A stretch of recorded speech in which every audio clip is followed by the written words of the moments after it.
Assalamualaikum warahmatullahi wabarakatuh.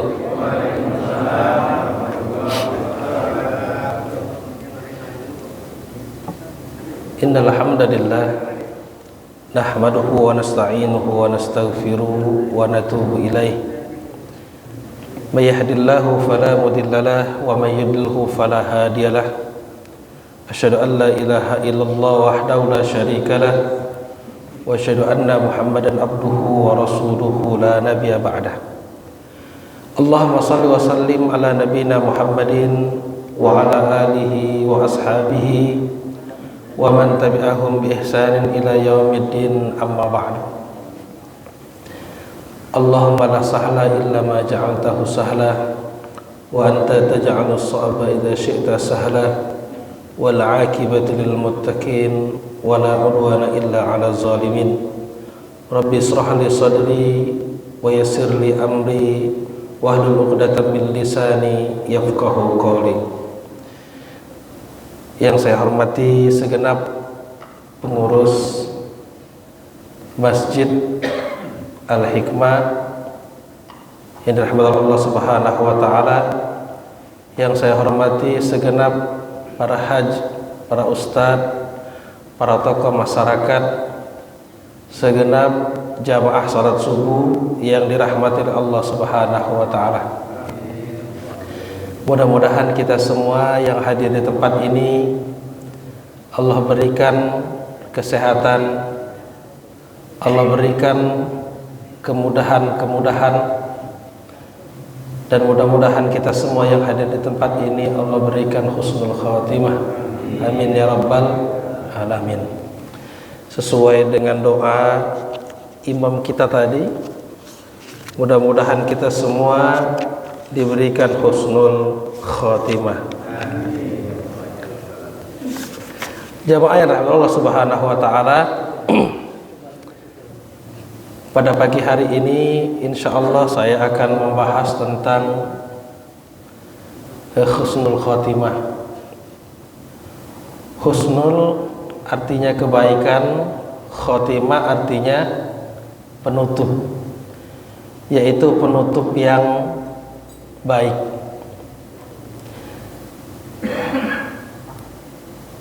Ini wajahnya tegang semua nih. Ngantuk ya? Apa kabarnya Pak pagi hari ini Pak? Alhamdulillah.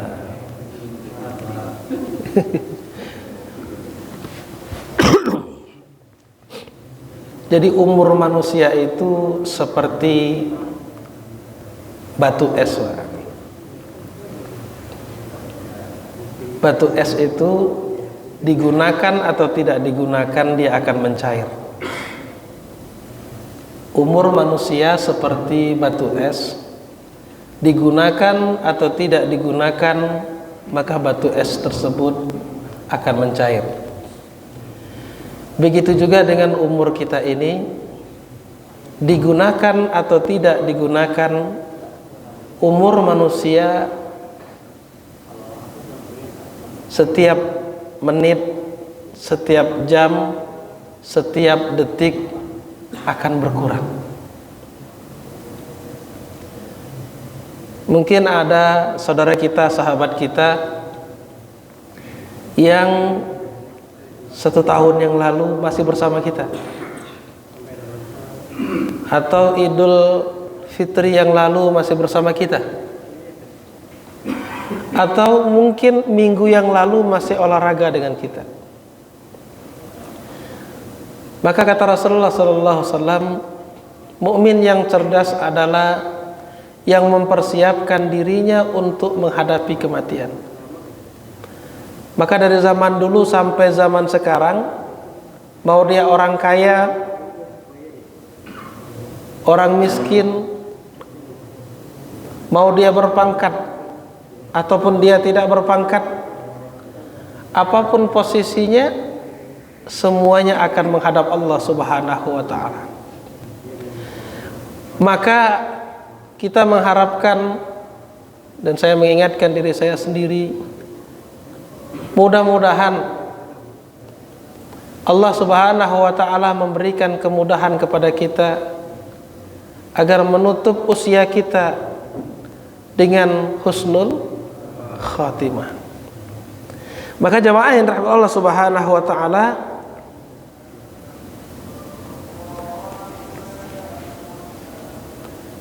Allah berfirman di dalam Al-Qur'anul Karim, "Qul innal mauta alladzi tafirruna minhu fa innahu mulaqikum, thumma turadduna ila 'alimil ghaibi wasyahadah fayunabbi'ukum bima kuntum ta'malun." Qul innal mauta alladzi tafirruna minhu fa innahu mulaqikum. Katakanlah, sesungguhnya kematian yang kamu lari daripadanya, ia pasti akan menemui kamu. Kemudian kamu akan dikembalikan kepada Allah yang mengetahui yang gaib dan yang nyata. Lalu Dia beritakan kepada kamu apa yang telah kamu kerjakan. Masya Allah. Banyak orang yang ingin lari dari kematian ini. Yang 40 tahun pengen 50 tahun. Yang 50 tahun pengen 60 tahun, 60 tahun pengen 70 tahun. Kalau ditanya kira-kira pengen berapa tahun, Pak? Berapa sih?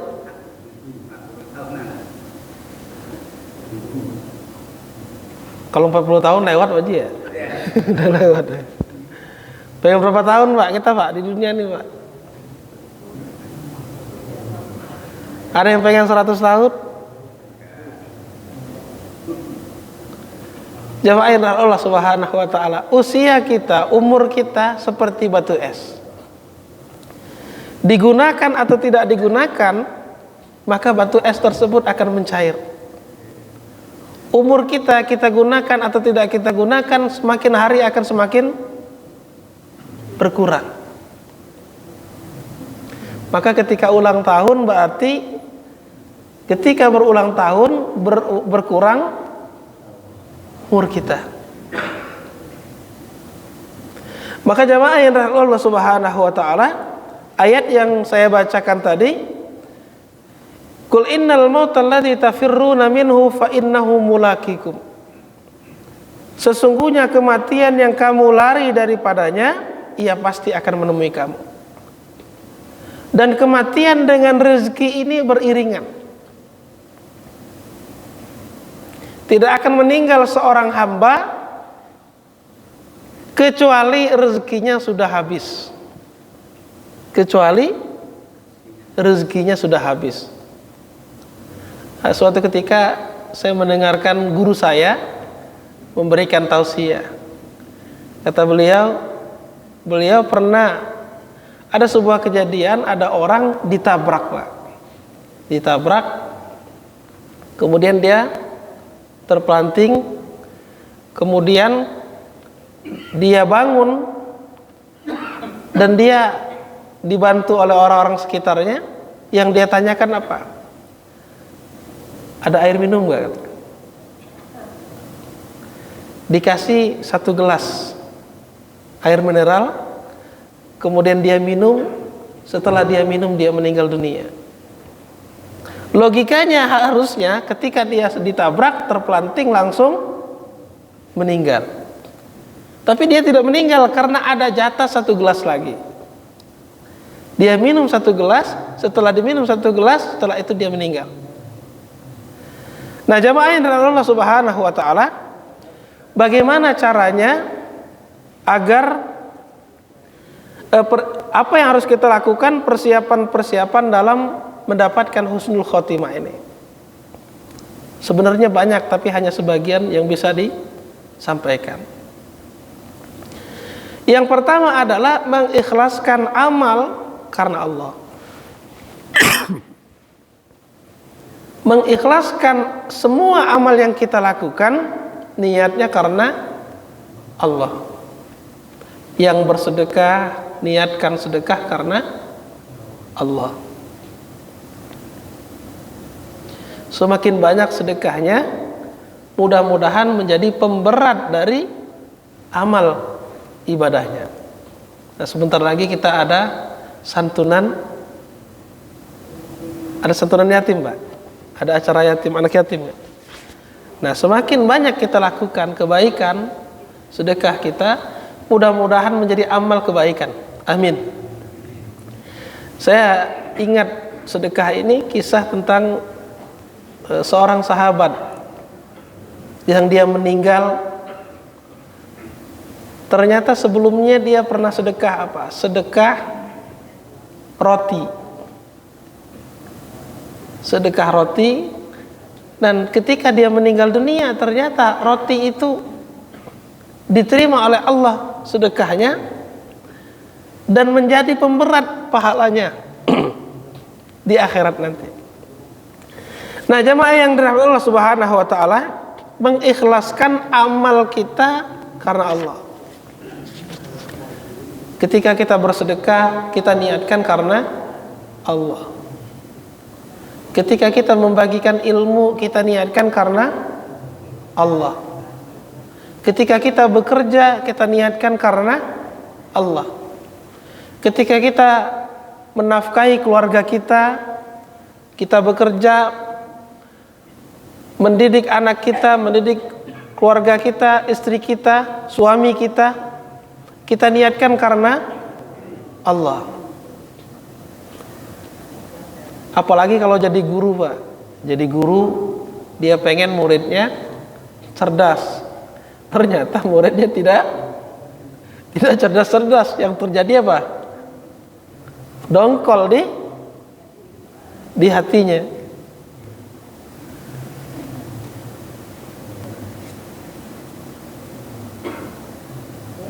Maka niatkan saja karena Allah. Ini ada kisah yang sangat menarik sekali. Kisah ini diriwayatkan oleh Imam Bukhari. Mungkin Bapak Ibu pernah mendengarnya kisah ini. Kisah tentang seseorang yang bernama Qotsman. Ada yang pernah dengar Bapak Ibu? Qotsman? Ada seseorang yang bernama Qotsman. Dia berperang bersama Rasulullah Sallallahu Alaihi Wasallam beserta dengan para sahabat. Dia berperang di perang Uhud dan gagah berani luar biasa. Sampai akhirnya dia meninggal dunia. Kira-kira kalau orang berperang, perangnya bareng Rasul, bareng sahabat, pemberani, kira-kira masuk surga apa tidak, Pak? Masuk surga. Itulah yang dikatakan oleh para sahabat. Maka para sahabat sangat mengagumi keberaniannya dan mereka mengatakan, sungguh tidak ada di antara kita yang bisa menandingi kehebatan Qotsman. Jadi para sahabat selesai perang. Waktu itu perang Uhud, yang memimpin pasukan kafir Quraisy itu Khalid bin Walid, belum masuk Islam. Para sahabat kumpul. Sungguh tidak ada yang bisa menandingi kepahlawanan atau keberanian dari Qotsman. Mendengar itu Nabi Muhammad SAW bersabda, kata Nabi Muhammad, sungguh dia termasuk golongan yang masuk neraka. Kaget nggak, sahabat? Kaget, karena dilihat secara zahir orang ini berperang berani luar biasa. Para sahabat kagum, tapi Rasulullah mengatakan sesungguhnya dia adalah termasuk penghuni neraka. Ternyata jamaah yang dirahmati Allah Subhanahu wa taala, Qotsman ini ternyata ketika dia berperang, dia kena sabetan pedang. Dia kena tombak. Dia kena panah. Dan sakitnya luar biasa, dia tidak sabar. Karena dia tidak sabar, akhirnya dia berputus asa dengan rahmat Allah. Dia mengambil pisau, dia mengambil pedang, kemudian dia tusukkan ke jantungnya, akhirnya dia mati. Ternyata matinya adalah mati bunuh diri. Secara zahir dilihat oleh manusia, oleh orang banyak, dia matinya mati syahid. Tapi ternyata dia mati bunuh diri. Dan Rasulullah tahu ini. Rasulullah mendapatkan wahyu dari Allah Subhanahu wa taala. Ternyata Qotsman ini ketika dia keluar berperang, dia mengatakan bahwa dia berperang ini karena apa? Karena untuk menjaga Madinah saja. Dia tidak mau keluarganya dihancurkan oleh kafir Quraisy. Jadi aku berperang bukan karena Islam. Akhirnya dia meninggal dalam keadaan su'ul khatimah. Maka jamaah yang dirahmati Allah Subhanahu wa taala, hati-hati dengan niat. Maka tajdidun niat, memperbaharui niat. Agar apa? Agar kita umpamanya niat kita ada nyeleweng-nyeleweng sedikit, udah mulai nyimpang, dibenerin lagi niatnya. Sampai lurus. Ketika berubah lagi, dibenarkan lagi. Maka inilah yang dilakukan oleh Rasulullah SAW ketika mau hijrah ke Madinah. Ketika mau hijrah ke Madinah, Rasulullah mengumpulkan para sahabat, menyampaikan hadis yang sangat terkenal tentang bab niat. Innamal a'malu bin niat. Sesungguhnya amal itu tergantung niatnya. Wa innamal likulli imri'in ma nawa. Dan sesungguhnya orang tergantung dari apa yang diniatkan. Siapa yang niatnya karena Allah dan Rasulnya, maka hijrahnya kepada Allah dan Rasulnya. Siapa yang hijrahnya karena dunia atau karena wanita yang ingin dinikahinya, maka hijrahnya adalah kepada dua hal tersebut. Jadi ternyata mungkin bisa jadi ada orang waktu itu, para sahabat waktu itu, yang dia di Mekah kondisi ekonominya susah, cari kerjaan susah, usaha nggak jalan. Bisa jadi ada yang hijrah dari Mekah ke Madinah. Wah, kesempatan sekali nih. Siapa tahu dagangannya di Madinah lancar. Siapa tahu ketika ke Madinah dapat pekerjaan yang bagus. Maka sebelum itu Rasulullah luruskan niat para sahabat. Dan ternyata ada juga orang yang mau hijrah dari Mekah ke Madinah karena gebetannya pindah ke Madinah. Jadi dia naksir dengan seorang wanita, maka dia pindah juga. Akhirnya dia disebutkan muhajir Ummul Qais. Kenapa? Karena perempuan tersebut pindah ke Madinah. Nah, jamaah yang dirahmati Allah Subhanahu wa taala. Tajdidun niyah, membenari niat. Dari Abdullah bin Mas'ud, Rasulullah SAW bersabda, sesungguhnya seseorang benar-benar tampak beramal dengan amalan penghuni surga menurut pandangan manusia, padahal ia termasuk penghuni neraka.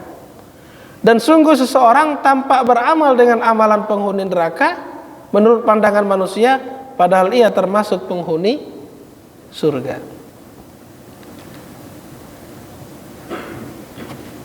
Jamaah yang dirahmati Allah Subhanahu wa taala, tajdidun niyah, memperbaharui niat. Seperti kita kalau mau sholat, sebelum sholat kita niat, mau puasa kita niat, mau melakukan kebaikan kita berniat. Karena niat ini pembeda dari satu amal dengan amal berikutnya.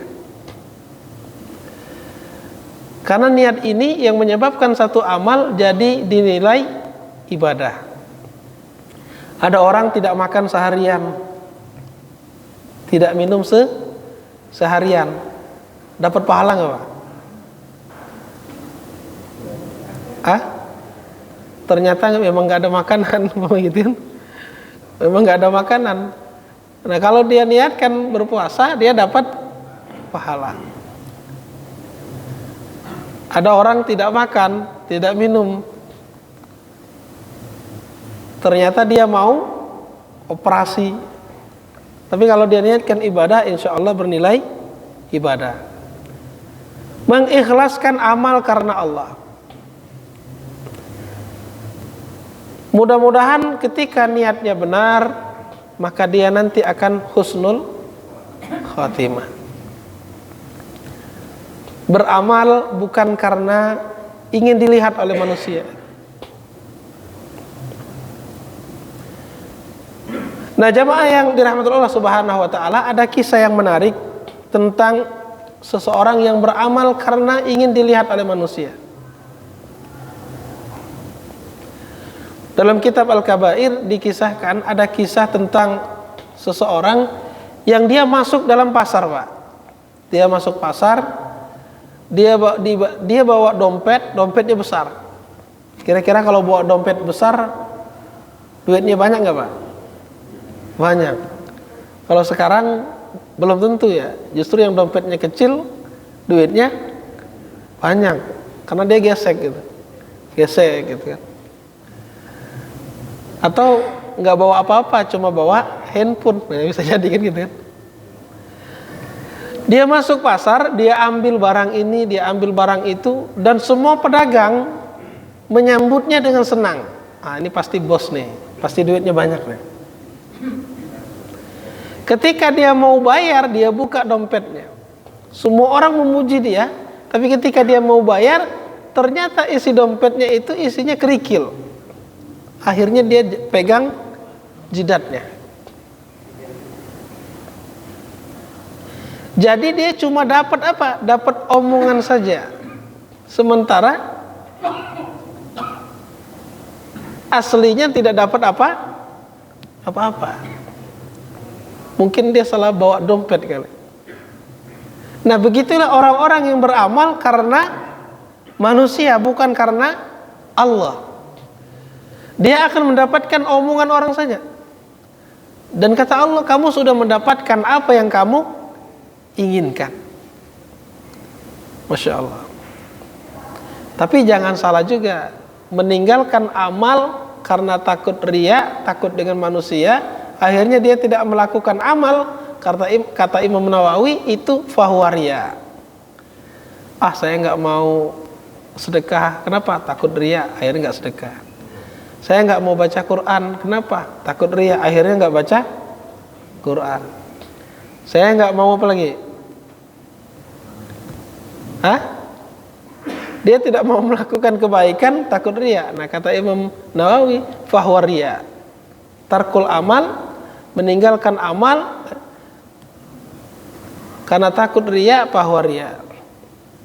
Tajdi dunia, yang penting dibenari niatnya. Karena niat ini yang tahu hanya kita dengan Allah Subhanahu wa taala. Ainama takunu yudrikumul maut walau kuntum fi burujim musayyadah. Dimanapun kalian berada, yudrikumul maut, maka kematian pasti akan menemuimu. Walau kuntum fi burujim musayyadah, walaupun kalian berada di tembok yang sangat kokoh.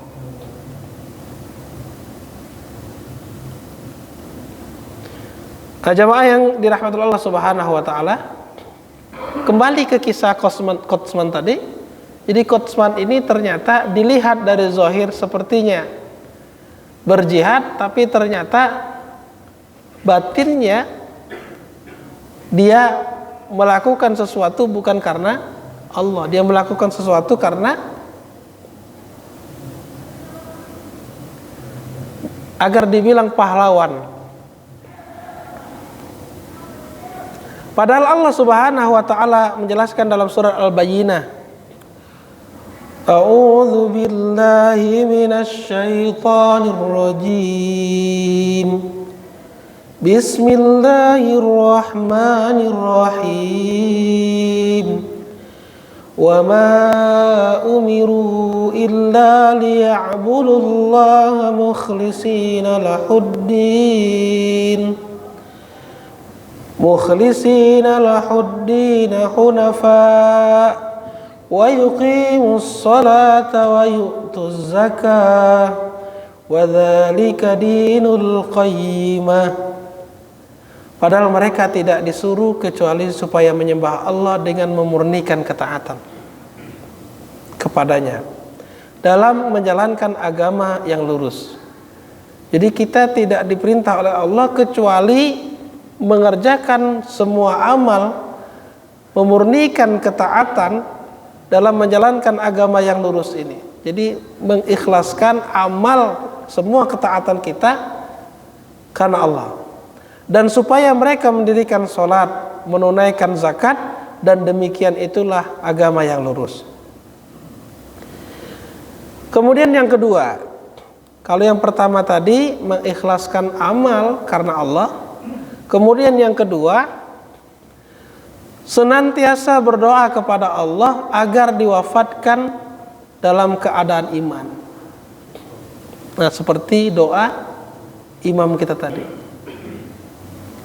Memperbanyak berdoa kepada Allah. Karena doa kita itu pasti diijabah oleh Allah. Asalkan yang berdoa berbaik sangka.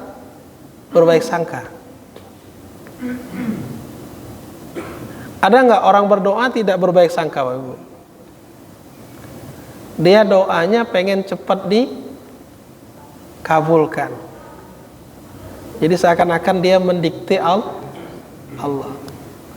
Padahal Allah itu malu melihat hambanya yang mengangkat kedua tangannya. Allah malu kalau tidak mengabulkannya. Jadi Allah malu kalau melihat hambanya mengangkat kedua tangannya kemudian Allah tidak mengabulkan, Allah malu. Bisa jadi ketika seseorang berdoa kemudian doanya belum dikabulkan oleh Allah karena Allah sangat menyukai doa orang tersebut.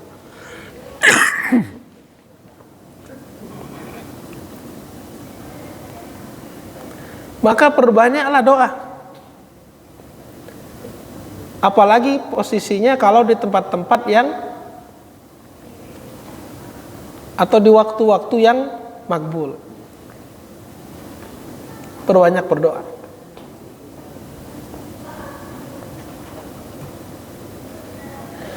Jamaah yang rahmat Allah Subhanahu wa taala, Nabi Yusuf alaihissalam memberikan contoh doa husnul khotimah dalam Al-Qur'an surat Yusuf ayat 101. Apa doa beliau? Tawaffani musliman wa alhiqni bis sholihin. Wafatkanlah aku dalam keadaan Islam dan gabungkanlah aku dengan orang-orang yang soleh.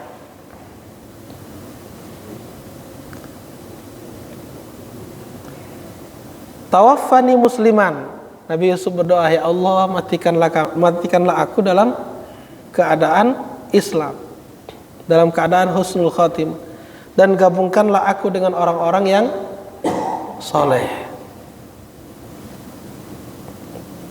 Memperbanyak berdoa. Kemudian Nabi Muhammad SAW sering berdoa apa? Ya muqallibul qulub, tsabbit qalbi ala dinik. Wahai zat yang membolak-balikkan hati, teguhkanlah hati ini di atas agamamu. Ini Nabi, Bapak Ibu. Jadi waktu berdoa, selesai sholat, selesai zikir. Zikir itu dalam rangka merayu Allah, kemudian berdoa. Nah, waktu berdoa itu minta kepada Allah. Para sahabat itu sangat senang sekali kalau ketika berdoa. Bahkan ada yang menjelaskan sampai garam di dapur pun mereka minta kepada Allah. Saking seperti itu. Ya Allah, minta garam ya Allah, sampai seperti itu.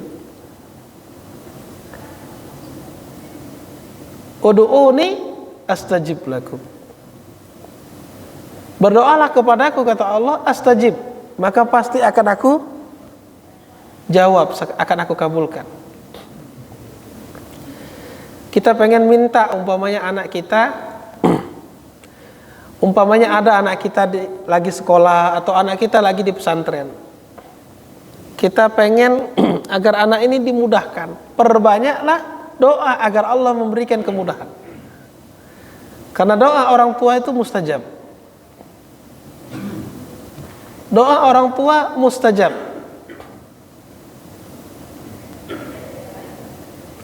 Jadi para sahabat kalau berdoa minta dengan Allah, sampai dijelaskan sampai garam di dapur pun mereka minta kepada Allah. Dan bedanya Allah, semakin hambanya banyak berdoa kepadanya, Allah semakin senang. Semakin banyak hambanya minta kepadanya, Allah semakin senang. Kalau dengan makhluk, gimana Pak kira-kira Pak? Kalau minta pertama dengan kita, mungkin kita kasih kan? Ternyata minggu depan minta lagi. WA lagi umpamanya. Mungkin kita kasih. Minggu ketiga WA lagi, blokir. Mungkin diblokir mungkin ya. Atau kalau ketemu papasan mungkin beda jalan mungkin. Tapi kalau Allah Subhanahu wa taala, semakin kita meminta, semakin Allah senang. Masya Allah. Dan doa itu seperti seperti kita memanah Pak, kata Imam Ghazali. Jadi ini panah, ini busurnya. Ketika ditarik, semakin kita khusyuk, itu busurnya semakin cepat ke sasaran. Apalagi dengan sambil menangis, kemudian sebelumnya melakukan kebaikan, tawasul dengan kebaikan tersebut, semakin khusyuk kita, semakin kuat panah ini ditarik, maka semakin cepat sampai ke sasaran. Maka jangan ngasal kalau berdoa.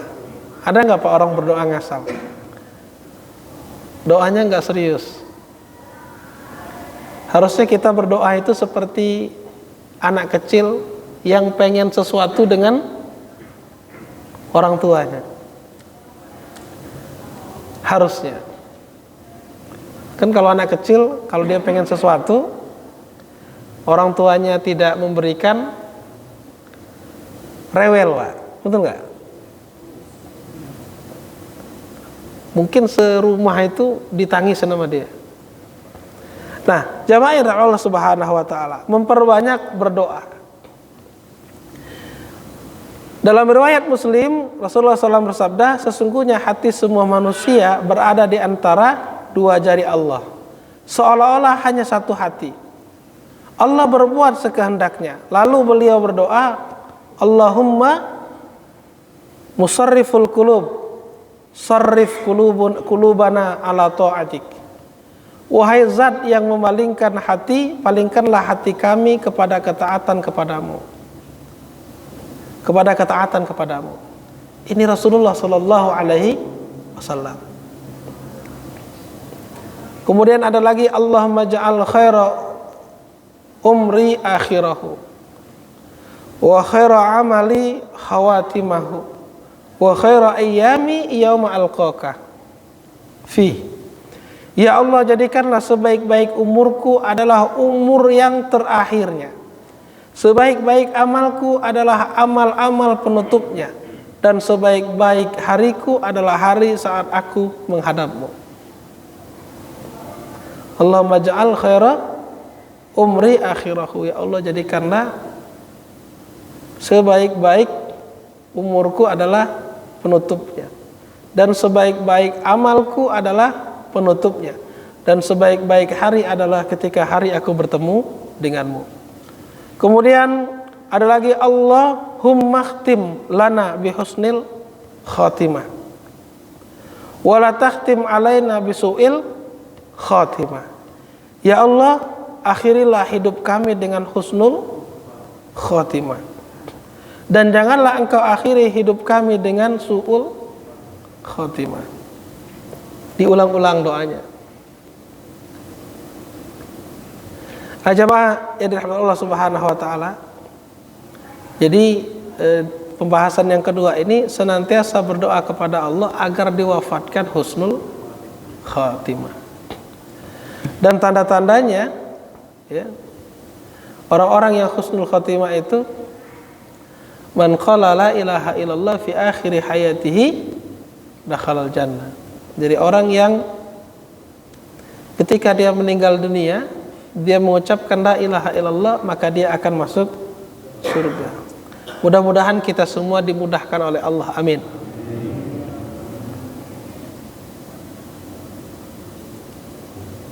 Kemudian yang ketiga, ini cuma sedikit ya. Memperbanyak mengingat kematian. Nah, agar husnul khotimah, memperbanyak mengingat kematian. Orang yang banyak mengingat kematian, dia akan bersemangat melakukan ketaatan. Bukan kebalikannya. Setelah ingat kematian jadi lemes. Wah, itu kebalik berarti. Seperti kita kalau lagi sholat kemudian ada orang yang meninggal, kemudian dibawa ke depan, dan ternyata orang ini adalah teman kita umumnya. Jadi semangat gak Pak setelah itu ibadah? Jadi semangat gak? Jadi semangat. Kemudian ada yang maju ke depan menjelaskan bahwa si fulan ini adalah si A, dia kegiatannya seperti ini, dan lain sebagainya. Keluarganya maju ke depan memberikan sambutan. Ternyata yang meninggal itu adalah teman kita. Maka kafabil mauti an-nasiha. Cukuplah kematian yang menjadi nasihat. Maka kalau kita mulai turun ya, mulai kurang bersemangat, maka perbanyaklah zikrul maut. Atau mulai keras, kok terasa kayaknya keras, mulai terasa keras hati, maka perbanyaklah zikrul maut. Bagaimana caranya? Nah itu tadi, kalau ada yang meninggal kita datangi. Kalau ada yang sakit kita kunjungi. Kalau sakitnya tidak menular, Pak. Kalau sakit menular ya jangan.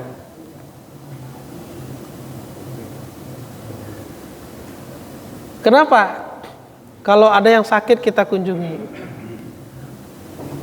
Jadi kita tahu nikmatnya sehat.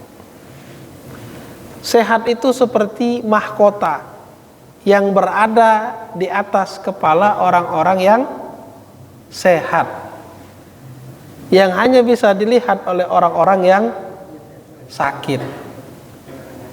Saya ulangi lagi. Ini ungkapan seorang ulama ya, saya lupa namanya.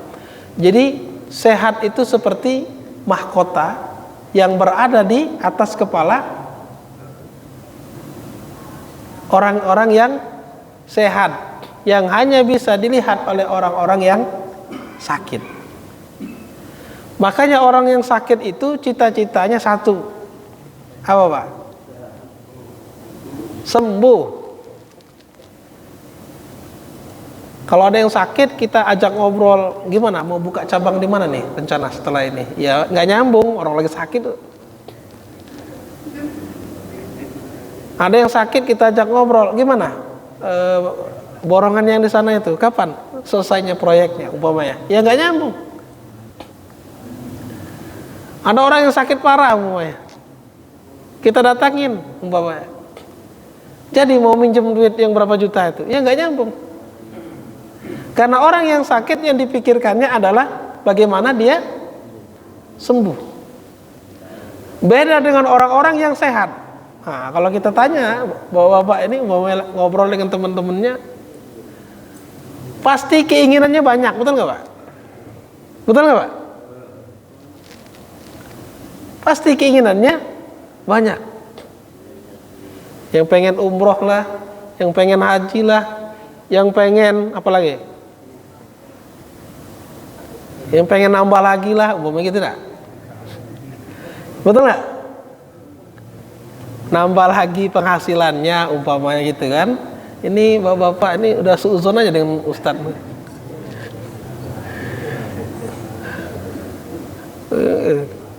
Nah, jamaah yang rahmat Allah Subhanahu wa taala banyak mengingat kematian. Ada yang sakit kita kunjungi. Ada yang meninggal kita takziah. Bahkan para sahabat ada yang menggali kuburan, Pak. Ada yang menggali kuburan, setelah digali kuburan dia tidur di dalam kuburan tersebut. Nah, ini jangan ditiru nih, ekstrim. Nanti berangkat ke kuburan mana itu? Puriweta gali sendiri kan gitu. Ini sahabat ada yang menggali kuburan, dia masuk ke dalam kuburan tersebut membayangkan bahwa dia sudah meninggal dunia.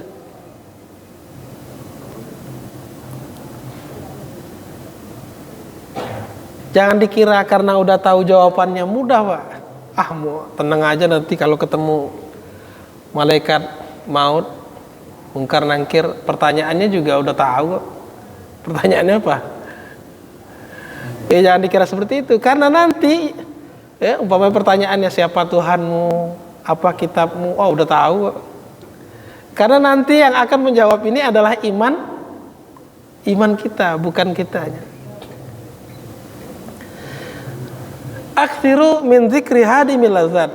Perbanyaklah mengingat penghancur kelezatan. Itu apa? Yaitu kematian. Dalam kitab At-Tadhkirah karya Al-Qurtubi, siapa yang rajin mengingat mati, dia akan mendapatkan 3 manfaat. Yang pertama, dia akan bersegera bertaubat. Kemudian yang kedua, dia akan merasa cukup atau qanaah. Merasa cukup dengan pemberian Allah. Kemudian dia akan giat beribadah. Jadi ada 3 tuh. Yang pertama, orang yang banyak zikrul maut itu, dia akan bersegera untuk bertaubat kepada Allah.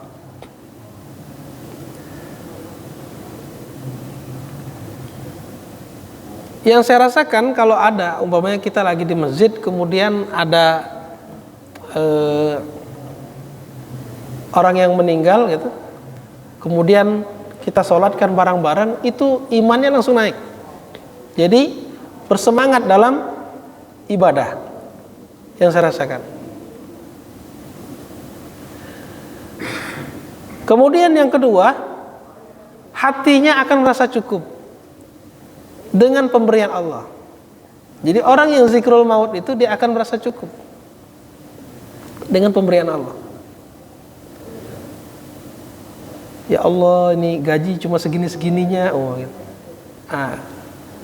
Lihatlah orang yang meninggal jadi qanaah.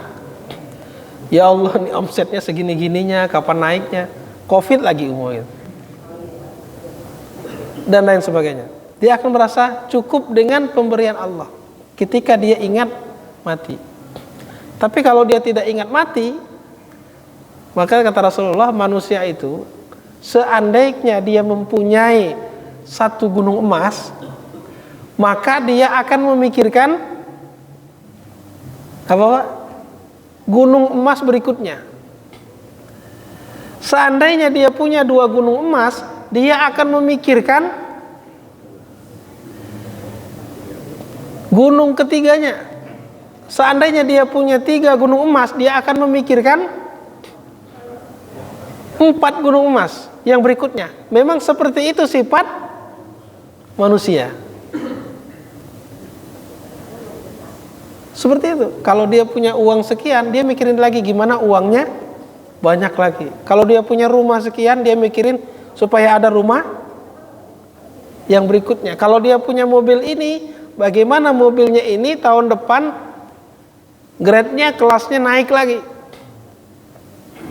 Umpamanya dari apa? Dari mobil ini ke mobil yang lain. Nah, saya nggak mau nyebut mereknya. Memang seperti itu sifat manusia. Hatta zurtumul maqabir. Sampai tanah menyempal mulutnya, baru dia merasa cukup. Nah, untuk mengerem ini, maka kita harus memperbanyak zikrul maut. Kemudian yang terakhir ya, karena sudah mau habis waktunya. Tadi bersegera dalam bertobat, kemudian hatinya akan qanaah. Kemudian apa lagi? Bersemangat dalam melakukan ibadah. Kemudian barang siapa yang lupa mengingat kematian, dia akan dihukum dengan 3 perkara. Yang pertama, dia akan menunda-nunda taubatnya. Nanti aja lah, masih muda, baru umur berapa? Baru umur sekian. Nanti kalau ada agak tuaan baru taubat. Orang-orang yang tidak takut zikrul maut, yang tidak zikrul maut. Kemudian yang kedua, tidak reda terhadap pemberian Allah. Tidak reda dengan pemberian Allah. Dia merasa kurang terus. Nah, ini penyebabnya bisa jadi dia tidak zikrul maut, merasa kurang. Karena sifat kurang itu memang sifat manusia. Kemudian yang ketiga adalah malas beribadah. Kemudian yang terakhir, yang keempat,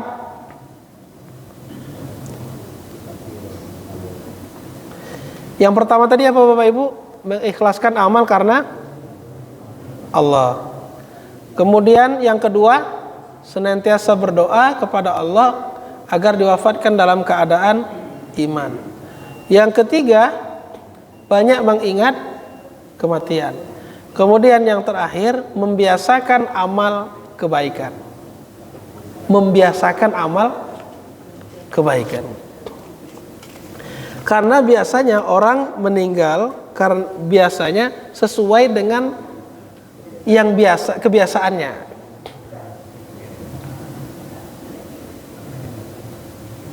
Kalau biasa banting kartu, nanti ketika meninggal banting meja, banting kartu juga.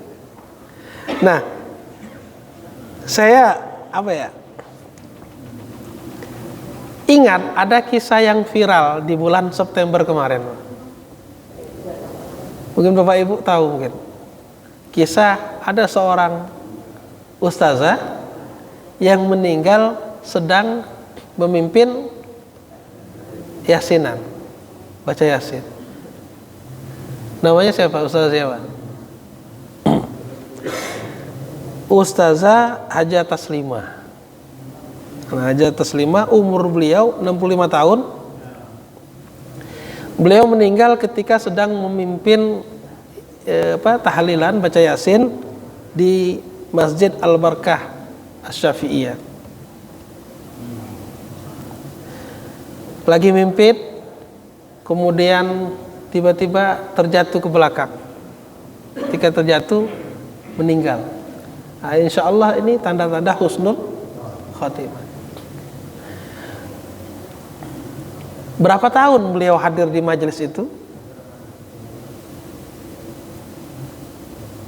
Beliau hadir di majelis tersebut selama 20 tahun. Bayangkan Bapak Ibu, luar biasa. 20 tahun dalam rangka menuntut ilmu.